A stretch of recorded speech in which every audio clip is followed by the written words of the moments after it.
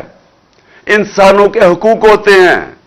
بھیڑ بکریوں کو ڈنڈے مار کے جدھر مرضی آج کہہ دیں کہ یہ چور ہیں, تو کل کہہ دیں کہ یہ پاک ہو گئے ہیں, تو وہ ادھر ہی چلیں گے. انسانوں کے حقوق ہیں. انسان جب تک اپنے حقوق اور آزادی, جب تک اس کے لیے رائے حق کے لیے نہیں کھڑا ہوتا, انسانی معاشرہ جانوری معاشرہ بن جاتا ہے. جانوروں کا معاشرے میں جنگل کا قانون آ جاتا ہے, جو اس وقت مجھے افسوس سے کہنا پڑتا ہے پاکستان میں ہے. ہماری کوششیں ہو رہی ہیں, دیکھیں وہ سینیٹرز نکلے ہوئے ہیں, وکیل نکلے ہوئے ہیں کہ ساری دنیا کے سامنے اعظم سواتی سے ہوا, لیکن وہ بے بس ہے. اس کی والدہ ارشد شریف شہید کی, وہ انہوں نے کمیشن بنا دیا. والدہ کہتی مجھے اعتماد ہی نہیں ہے. تو جنہوں نے جو چاہتے ہیں انصاف, اگر ان کو کمیشن پہ اعتماد نہیں ہے تو کیسے انصاف ملے گا؟ اور میرے اوپر جو ایف آئی آر ہوئی, جو ایف آئی آر پولیس نے دی ہے, وہ ایف آئی آر کیا, وہ مذاق ہے؟ وہ ایک آدمی کے اوپر انہوں نے ایف آئی آر کاٹ دی ہے. تو ہمیں تو سب کو پتا ہے کہ دوسری طرف سے سامنے سے گولیاں آئی ہیں, دو مارنے والے تھے. تو انہوں نے تو وہی کیس بنا دیا کہ جناب یہ چاہتے ہیں. اسکرپٹ کیا تھی کہ جی دینی انتہا پسند نہیں, اکیلا تھا. اچھا, وہ بھی اتنا بیوقوف ہے, جنہوں نے اس کو پڑھایا اس طوطے کو, وہ بھی اتنے بیوقوف تھے. وہ پہلی چیز کہتا ہے کہ جی میں اکیلا تھا. کہ لوگوں, یعنی اگر کسی کو شک بھی تھا نا کہ سازش ہوئی, تو اس نے پوری کر دی کہ ہاں جی میں اکیلا تھا, کہیں وہ شک نہ پڑ جائے کہ جو سامنے والا تھا اور اصل وہ نہ کہیں اس کی تلاش نہ شروع ہو جائے. تو اگر ہمیں انصاف نہیں مل سکتا, میں پھر سے کہتا ہوں میری قوم, آپ کو یہاں انصاف نہیں ملنے لگا, یہ ملک آگے نہیں بڑھنے لگا. اور یہ جو میں اب آپ کو ڈیٹ دینے لگا ہوں, میں اپنی ساری پہلے تو پارٹی کو بھی ساروں کو کہوں کہ ابھی سے تیاری شروع کر دیں. اگلے ہفتے 26 نومبر کو آپ نے سب نے اسلام آباد پہنچنا ہے. میں انشاءاللہ